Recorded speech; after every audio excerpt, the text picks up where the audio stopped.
Hello Mehlville community, my name is Roseann Bruns and I'm super excited and proud to be the new principal here at Mehlville High School.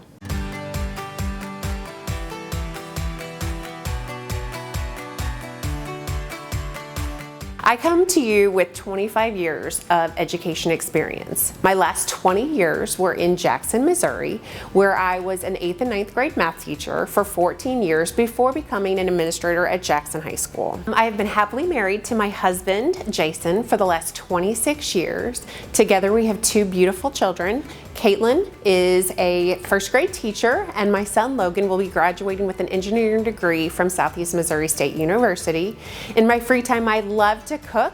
I love spending time with family, and you will see me on the sidelines rooting on our Mehlville Panthers in my green and black. I'm really looking forward to joining the Mehlville community this year and super excited to build the rapport with our families, students, and community to make Mehlville High School the best.